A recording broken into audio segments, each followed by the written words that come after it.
All right, hello. My name is Mark Wallace. This is True North Studio, and the topic today is controlling the spirit of fear.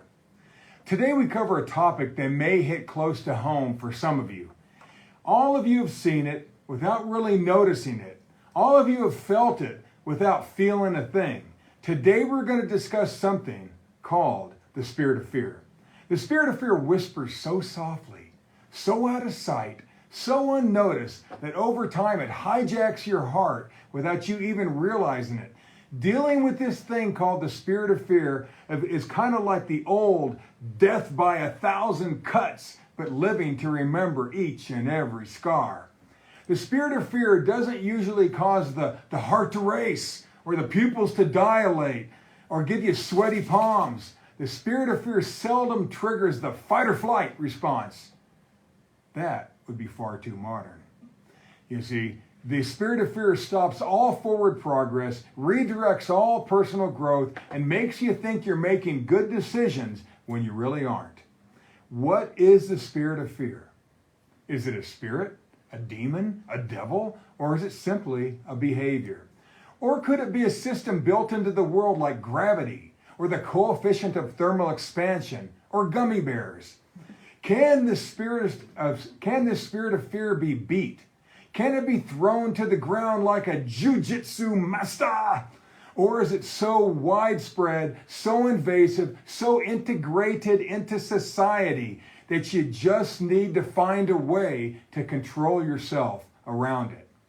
The Bible gives us a graphic case study on this thing called the spirit of fear, and even gives us a few suggestions on how to deal with it. 2 Timothy 1:7 teases us by saying, "For God has not given us a spirit of fear, but of power and of love and of a sound mind." Sounds simple enough, but it's not. Again, what is this thing called the spirit of fear? By the time we're adults, we're so used to not doing what we were put on earth to do that we no longer even realize what's at stake. Have you ever started getting in shape and losing weight, but slowly gave up and went back to your old habits? Well, then you sat on the couch with the spirit of fear. Have you deeply wanted to better your life or feel the need to help others and you quit? You were beat by the spirit of fear. Have you ever written a song, a book, or a screenplay and gave up on it? Then you succumbed to the spirit of fear. Have you ever said, "I'll get started on it tomorrow"? Well, then you know the voice of the spirit of fear. You've heard it. If you've ever started working on an invention or a cure, if you've ever woken up in the middle of the night dreaming about how to solve a problem at work, but never wrote it down and eventually let the dream fade, that is the spirit of fear. If you've ever gone through some sort of trauma, be it physical, mental, emotional, spiritual, if you've been in a bad accident, been to war, have battle fatigue, shell shock, if you have PTSD, then you have locked eyes with the spirit of fear. If you've ever destroyed a perfectly good marriage, you're well acquainted with the spirit of fear. The spirit of fear will tell you anything to keep you from doing what you really put on this earth to do. The spirit of fear is always lying, and it's always full of crap. The spirit of fear's only job is to stop you from living the real you. The spirit of fear has been working you your entire life, and as long as you continue to be an evolving, growing, adventurous, and giving person, you will never eliminate the spirit of fear, but you can learn to control it. The spirit of fear is like that old arcade game, whack-a-mole. You hit one, but another one pops up, then another. And this is the way of the world. The more important something is to your personal growth, the more the spirit of fear will be there to slow things down and mix things up. Eve tasted it. Moses ran away because of it. David slept with it. Judas betrayed the Christ because of it. Timothy went in to stop over it. Like a soccer parent, the Spirit of God yells to us from the sidelines, "Get back up! But the spirit of fear is that sneaky opposing player, always trash talking, always probing, always doing anything to get you off your game. You know that guy. We all have a calling. We all have a purpose, a life's dream, a reason to get out of bed in the morning. We all have some special mojo that the world needs. The spirit of fear will try anything to talk you out of it. Side callings. I just mentioned the importance of our main life callings, but did you know that you also have sub callings or side callings that may be just as important? Sure you do. If you're a therapist who loves to dance and you stop dancing because you're too busy helping other people through their problems, do you think it's going to affect your work? Yep. If you're an evening gardener who works for the government by day and you stop gardening after work, will it be a sacrifice? You bet. If you give up on running or working out or singing karaoke or enjoying your hobby, if you stop painting or playing music or fishing, or you stop sports shopping, like my wife, will it suck the air out of your room? Probably. Most certainly. To give up on your side calling is a huge mistake. We all know that our side calling isn't the most important contribution to humanity, but we also know that it's an essential part of us and needs to have its place in the sun. Your side calling is what gives you room to breathe. It refreshes.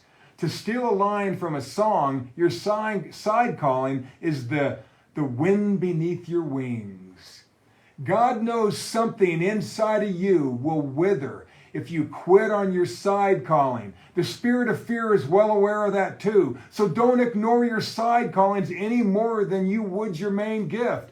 So let's shake things up again. Let's throw the canoe back in the water. Let's restring our guitars. Let's cast in a line. Let's lace up our shoes and hit the trail or beach or river or mall. Let's kindle the adventure that we started with in our youth. Let's refresh the gift God gave us. Let's turn the tables and throw the spirit of fear off its game. Let's learn to control the spirit of fear. Timothy, a case study in the spirit of fear. How would you like every Christian in the world to know your secret fears? Not much. Paul wrote to his friend Timothy, trying to help him with his little problem. And somehow that letter has been passed around, copied, and reprinted for 2,000 years. Here's what Paul told Timothy. For God did not give us a spirit of timidity or cowardice or fear, but he has given us a spirit of power and of love and of sound judgment and personal discipline, abilities that result in a calm, well-balanced mind and self-control. 2 Timothy 1:7 from the AMP. Once again, I ask you, is this spirit of fear Paul is pointing out to Timothy an actual devil spirit called the spirit of fear, or is it simply bad habits? Does it matter? After all, they both came from the same father. They're twins. What's cool is we're about to find out they're both dealt with exactly the same way. Anything that slows down the real you or gets you to quit on yourself has been infected by the spirit of fear, cowardice, and timidity. The spirit of fear sets you up for an average life, a life the younger you would never have wanted.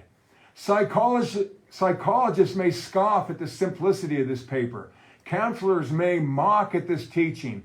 Life coaches may slap earbuds on you and feed you another one of their fine podcasts. Even ministers will probably tell you this just isn't so. But it is. Let's see how Paul tried to push-start Timothy through his own personal valley of death, hoping to get his engine running again. We all deal with different fears at different times in our life. Your fear, your timidity, the behavior change that almost got you to quit on your gift was different than Timothy's. So be kind to the boy. Actually, by the time Paul wrote this letter, Timmy boy was in his 40s. Let's unwrap Paul's case study on dealing with the life waster called the spirit of fear. Background on Timothy. The Timothy of the Bible was raised in an interracial household. His dad was Greek and his mom was raised as a Judean. Very taboo. She believed in the Christ, but his dad didn't. Timothy was a man of two cultures and was seamless at both. This helped him and hurt him. When most kids are trying to navigate the high school pecking order, Timothy's mom and grandma taught him to navigate life by polishing up on his spiritual gifts. Timothy learned to walk by the Spirit long before his classmates memorized the Pythagorean theorem or snuck behind the Colosseum with their favorite girl or boy. Timothy learned to walk with power long before Paul had written the epistle that bears his name. To add a little color to Timothy, he traveled the world with Paul. He spent time with Peter. He broke bread with Titus, sat with Silas, barnstormed with Barnabas, met with Mark. He even got to meet Jesus' half-brothers, James and Jude.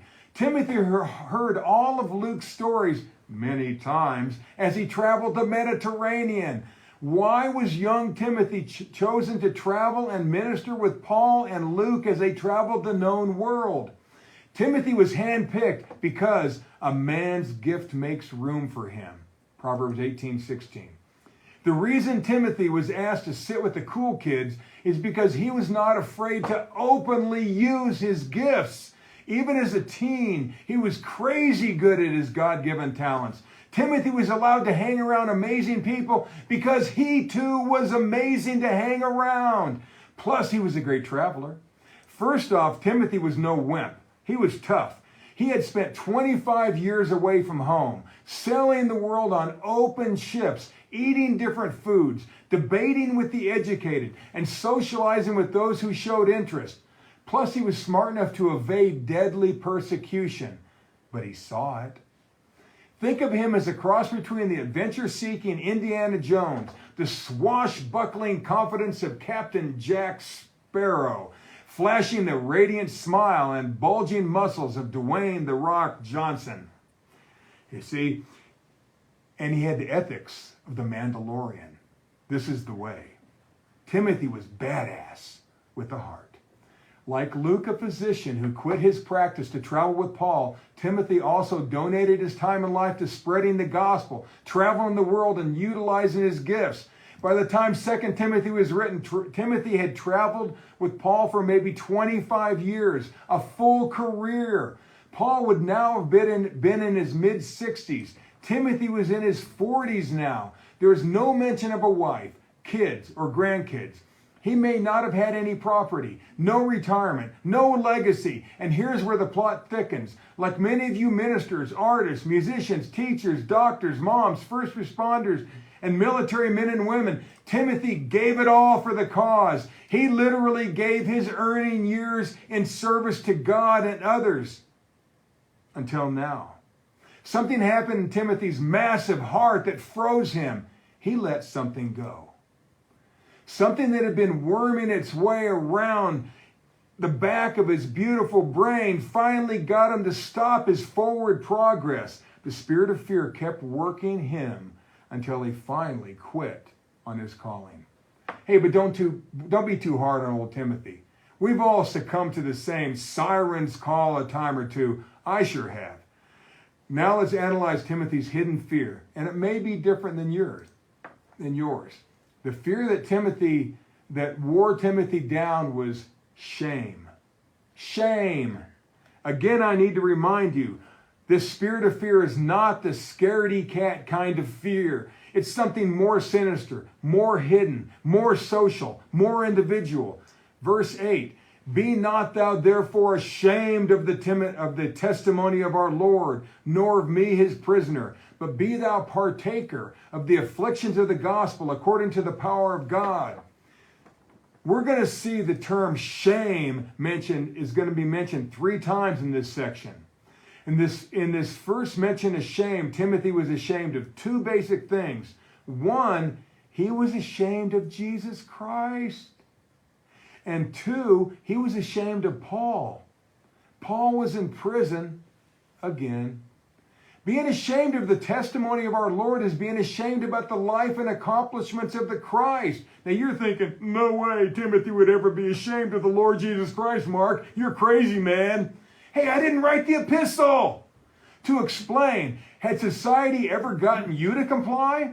Have you ever shut up about something you believed in because you thought the group you were with was not cool with it? How many times has society silenced you? Would you be as bold to talk openly about the Christ on the sand dunes of Iran as you would in rural Kentucky? Answer me this. Have you ever become ashamed of someone you once respected because of what everyone else was saying about them? Has groupthink ever changed your mind about someone you once loved? If so, you've been targeted by the spirit of fear. To understand Timothy's hesitation and trepidation, we need to understand the culture and the times in which he lived. In less than 35 years, Christianity had spread around the entire Mediterranean Sea and the entire Roman Empire. Timothy was a big part of it, but things were changing. At first, the word spread because Christians relocated for fear of religious persecution and from not accepting the pecking order of Israel. Much like the reason you left that church or ministry way back when. But the societal discrimination against Christians was now growing to epic proportions. Then, like the schoolyard bullies they were, the Romans piled on the Christians and attacked with a vengeance unparalleled in modern times. To stand out in the first century culture was inviting trouble. And did Timothy ever stand out? So do you. It became popular and funny and intimidating for the Romans to call the Christians cannibals. They did this because the believers were always talking about eating the body and blood of Christ. Today we call that communion. Just so you know, the Romans were scared poopless of cannibals because of their experience trying to tame the untamable man-eating Celts in Britain. To further put the Christians on their heels and to add insult to injury, this communion thing that the Christians nicknamed their love feast sounded awfully close to what the Romans called an orgy. It didn't matter that the agape feast was just a meal together, fully clothed, talking about the accomplishments of Christ. The young Christians had a hard time explaining away the orgy label, even if it wasn't true. Being a Christian was becoming a schoolyard joke and dangerous. All in all, the Romans found a way to shut the Christians up by pushing these embarrassing rumors, much like our media does today. Christians became ashamed of being, well, Christians. Plus, being noticed is not always a good idea around people who have conquered the world. The Romans hated anything or anyone who was different. The Romans weren't racist as we think of racism. They didn't care about the color of your skin or the backwater country you were from. As long as you dressed, ate, spoke, thought, and believed in their gods and rules, you were just fine. You were just fine. This was hard for the early Christians. They didn't play well with the pagans, and because of that, they became known as outsiders, barbarians, pagans, perverts, and cannibals by the Romans. Fun fact, Christians weren't the ones galloping up to small villages on war horses to rape and pillage like the Romans. They were just mingling with the town folks, speaking the word and walking with power. This was different. The Christians' behavior was weird to the Romans. The Emperor Nero went so far as saying that the followers of Christ were non-humans and haters of humans. Think of the hate, fear, and conformity generated by the Nazis and Imperial Japanese back in the 1940s. Also think of how the rest of the world portrayed the Germans and Japanese to get their people to hate the enemy, the Germans. The us and them trick always works. Just for fun at outdoor parties, the wonderful Emperor Nero, he had Christians slathered in tar and set on fire to become running, screaming light shows. This was early Roman pyrotechnics. At other times, Nero would have Christians bound in freshly slaughtered animal hides And while he and his party sipped nice vintage, in a nice glass of vintage wine, they would watch in glee as packs of feral dogs would sniff out those Christians, surround them, and tear them limb from limb. But what brought the greatest applause from the bloodthirsty Roman fans was the warm-up act just before the gladiators entered the arena. They would chain the unarmed Christian or criminal to a post or huge stone, and then release the starving lions or some other hungry beast into the stadium. I once saw such an arena when I visited Pompeii, Italy. In the center of the 2,600-year-old amphitheater was a huge stone buried flush with the ground, and the rock had a single metal ring sticking out of its midpoint. And I asked my tour guide what it was for. So never looking up from her cell phone, she said in her bored, monotone, broken English, this is where they would chain up the Christians for the lions to eat before the gladiators came out. Timothy was raised in this desensitized and bloody culture. He knew everything about it. He also knew how to fit in. And he had easily evaded personal attack, imprisonment, and death for maybe 25 years. He also knew all too well that the life expectancy of a modern Christian, modern for that day, was less than that of someone who participated fully with the Roman state religion and lifestyle. But Timothy was changing slowly. Timothy's slow, debilitating shame will make sense to you when you realize that one of the major symptoms of what we call PTSD is shame. Do you think Timothy was slightly traumatized by what he saw and had to avoid for over 20 years? What about those years you lived on the edge? What about them? You want to repeat them? Timothy thought, Paul shot off his mouth and got himself thrown in prison again, and now he's asking me to travel halfway around the world to just walk in and visit him at the Roman Supermax. What if they grab me too? My friend just died trying to help him. This kind of fear, when silently repeated to yourself, wears at you.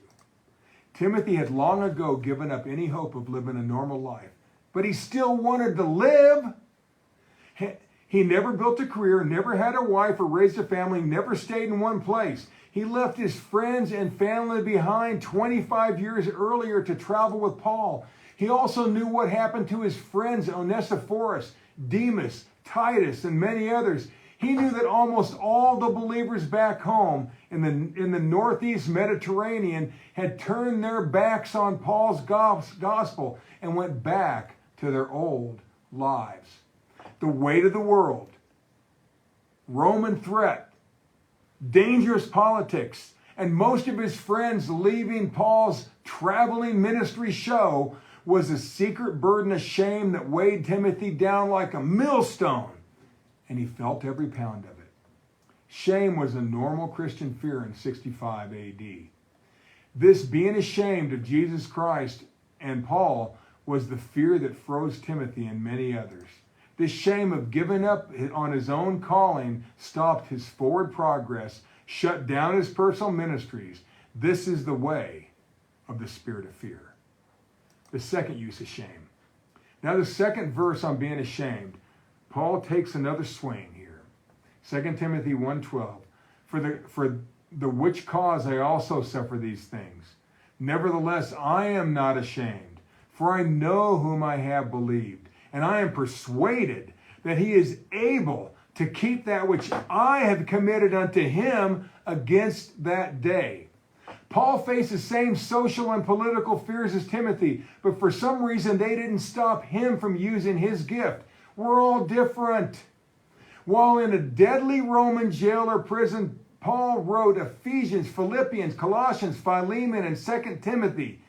Have any of you ever been in a third world jail or prison? It's not such a nice place. I've experienced small town Texas jails with green metal bunks with no blankets, no food, mean inmates, and hateful guards. But they were nothing like the prisons that Paul somehow decided to thrive in. I can't imagine trying to write an epistle while in there.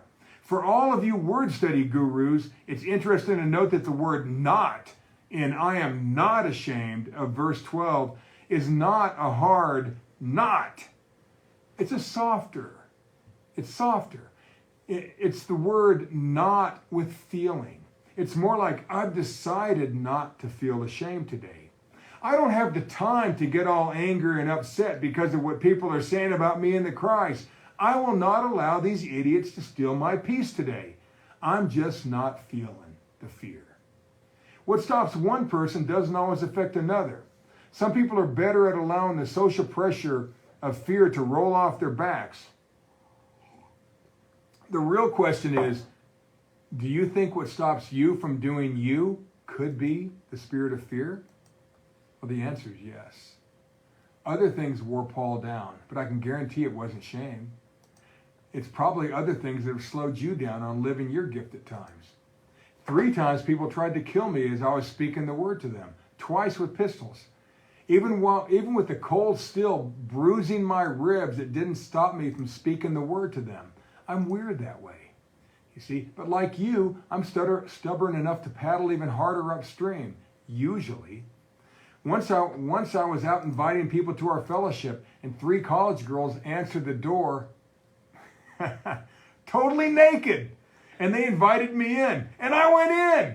Believe it or not, I stayed focused on my mission, and they actually sat there and listened. How do you think I met Josephine? No, just kidding, just kidding. But that event really did happen. Other things stopped me. The simple cares of the world have rusted my gears at times, or given my time in life to repair another man's broken ministry once slowed me down to a desert death crawl. I think I even noticed a vulture or 2 circling above, watching and waiting. But what stops you? What moves you to inaction?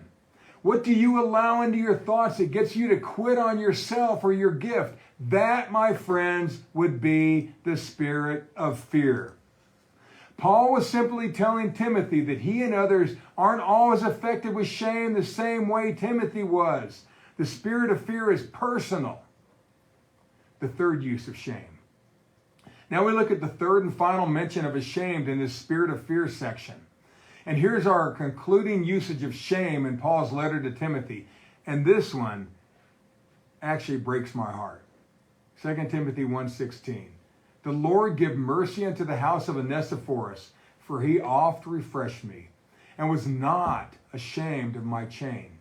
But when he was in Rome, he sought me out very diligently and found me. The Lord grant unto him that he may find mercy of the Lord in that day. And in how many things he ministered unto me at Ephesus. You know very well. Here the Greek word for not ashamed has nothing to do with feelings. It means that Onesiphorus abso-freaking-lutely felt no shame because Paul was in prison. Not even a twinge, not a skosh. Onesiphorus was totally, absolutely not ashamed of what people said because Paul was in prison. He could care less. But Timothy allowed that same shame game to kick his behind. Paul closes out this section on controlling the spirit of fear by mentioning a man Timothy knew very well, Onesiphorus. Paul is pulling out all the stops now. He wants Timothy to move in spite of his fear, in spite of what all his other friends have done, in spite of the danger, just like he used to do for 25 years. Paul mentions how Onesiphorus came to Rome and had a hell of a time finding the hole in which the Romans had hidden him. Onesiphorus found Paul at great cost to himself. There was only one prison in Rome in the first century. It was a chamber built 4 to 5 meters underground. Prisoners were literally just dropped into the dark cavern. But there was only one way in and there was one way out. It was sort of like a manhole 12 feet above the floor. Look up the Mamertine prison in Rome. This is one of the places Paul wrote his epistles. The terms give mercy to the house of Onesiphorus and finding mercy in the Lord's day is a soft way of saying this man had recently died. Paul is telling Timothy that Onesiphorus had passed away trying to help him. Paul is also addressing this part of the letter to help the immediate family of Onesiphorus, as well as to Timothy, and anyone reading the letter at that time who knew him or his family. It's the equivalent of what we know today as a GoFundMe site. In that culture, there was no welfare, no government relief, no homeless shelters, no stimulus checks. Without a husband and dad, the family was about to face some really hard times unless someone kicked in and helped. They needed mercy, compassion, and the kindness of others just to survive. Paul also needed mercy to stay alive while he was in the hole that was the Mamertine prison. Onesiphorus was the guy who brought him food, clothing, and writing supplies, but now he's gone, dead. Timothy was asked to pick up the slack. Timothy was asked to pick up the slack where Onesiphorus had left off. What the Romans called a prison was only a holding tank for criminals until trial, and that usually ended up in death by crucifixion, death by wild animals, or death by gladiators in a coliseum. Did any of you notice that the word mercy was used twice in that section? The word mercy here means active compassion, not withheld judgment, as some of you have been taught. Paul is saying by revelation that Onesiphorus will be super blessed and wonderfully rewarded in the future. But the family really needs help right now. Timothy felt every word. From the context, we know that Onesiphorus literally gave his life helping to find and care for Paul. Did his life make a difference? Well, think about it. We may not have certain parts of the Bible if it wasn't for fearless men like Onesiphorus. Did this legacy inspire Timothy to break through in his fear and act? A Roman prison was not like an American prison. Justice was not speedy, and there were not 3 meals a day. If you were going to live, it took people on the outside to bring you blankets, clothing, reading materials, and sometimes food. They had to give at their own expense. They had to gain access to the prison, then give the required bribes to the guards, and try to get food and clothing and reading materials all the way to the prisoner without the other inmates taking it from them. Onesiphorus did just that over and over and over, and it cost him his life. Onesiphorus was absolutely not ashamed of Paul's imprisonment, which means he was fearless in the face of the Romans. The Romans didn't like people who were not afraid of them. Those people were outliers, deviants, and troublemakers. Onesiphorus was one tough hombre, sort of like all of you. Onesiphorus' love, his care, his fearless actions in the face of danger cost him his life, and his family paid a high price for his service. Some of you can relate.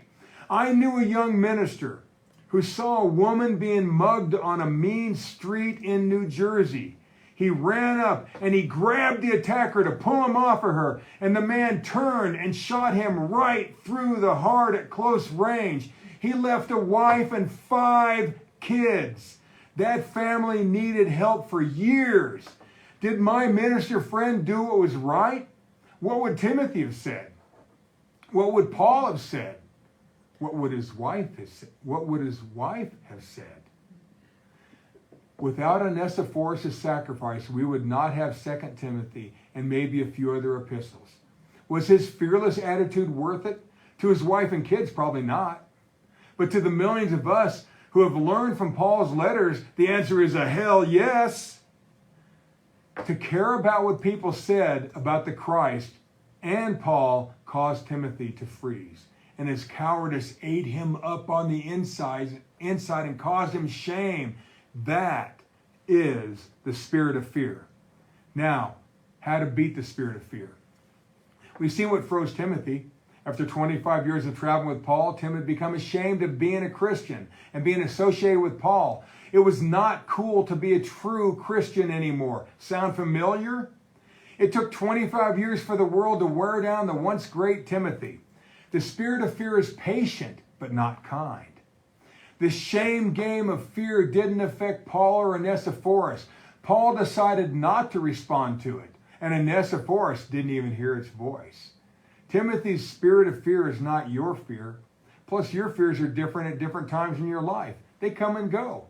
Like I said earlier, you will never live a totally fearless life, especially when that evil mentor called the spirit of fear that's been toying with you your entire life is still around.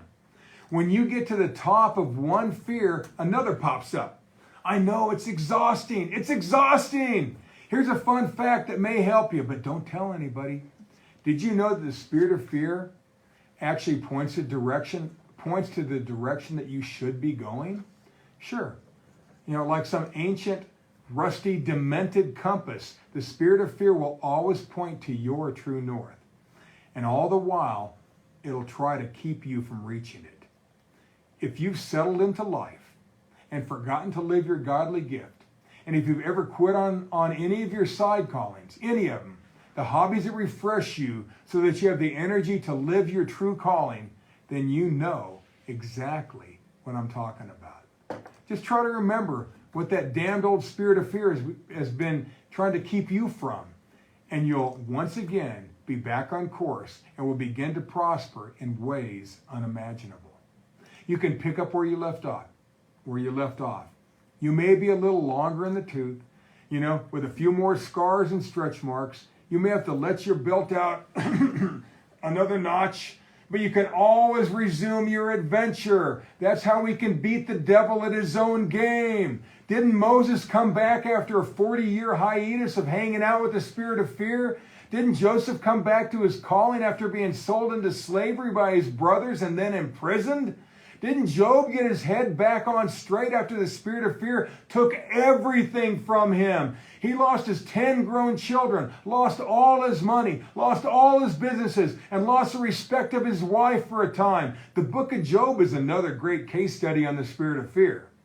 We know that Paul himself turned the tables on the spirit of fear. He went from being a hunter and murderer of Christians to becoming the most prolific Christian and mover of God's word in history.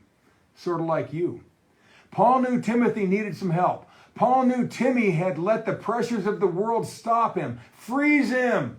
So what do we do with this information? How do we beat this spirit of fear at its own game? How do we control the spirit of fear? Well, let's start with Paul's 3-to-1 ratio.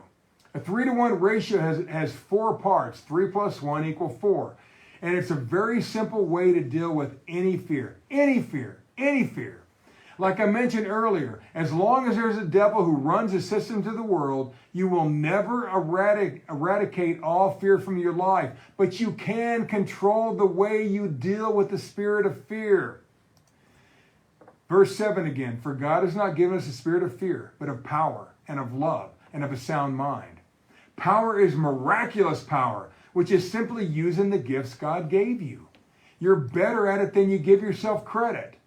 Love is agape love, which is a love that's always giving and needs nothing in return. It's that just because I love you kind of love. Like moms. Sound mind simply means self-control. The word sound mind does not mean you have a genius level IQ or you're a really good thinker. Too much thinking is what got Timothy into trouble in the first place. For every measure of fear heaped on us in the world, add 3 measures on our own. 1 of power, 1 of love, and a heaping helping of self-control. We need all 3.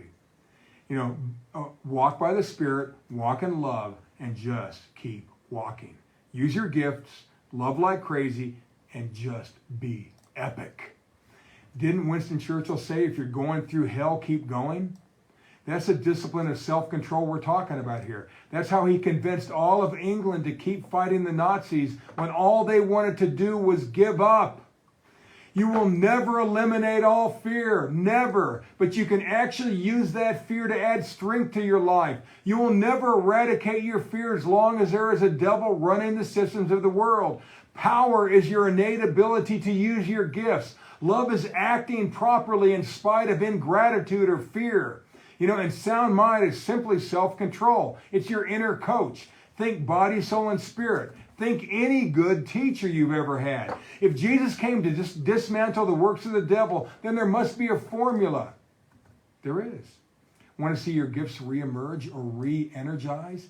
Then dismantle your fears and weaken the works of the devil by adding some works of your own. First, we manifest spiritual power by enjoying our gifts and side callings. Next, we find a way to love, expecting nothing in return, knowing that God will always care for us, one way or the other. Finally, it will take self-control, personal restraint, and self-discipline to grit to make it through the fear. Tell yourself, I am loved, I am powerful, and I get stuff done. I am loved, I live my gifts, and I make things happen. I am loved, I've got game, and I'm in control. Never again allow the enemy to sweet talk you out of your gift. Never again allow the enemy to distract you from your side callings. You need both. We don't know if Timothy ever snapped out of it, but I'd like to think so. We don't know if he did what Paul suggested, but we do know that we're still reading Paul's letters to him 2,000 years later. Somebody way back in the late first century had the balls, the grit, the fortitude to keep the word alive. Somebody had the foresight to preserve, copy, and distribute the epistles. I want to think that Timothy was part of it, but I'm not sure. But I am sure that you live your gift and you love your gift. And because of people like you and Timothy and Paul, we can all live our gifts and still be refreshed by our side callings. All it takes is living love, running with your gift, and keeping your head together when the pressure's on. The spirit of fear makes sure the pressure is always on. Always remember that you're loved and that you are powerful and that you get stuff done. That's how we control the spirit of fear. God bless.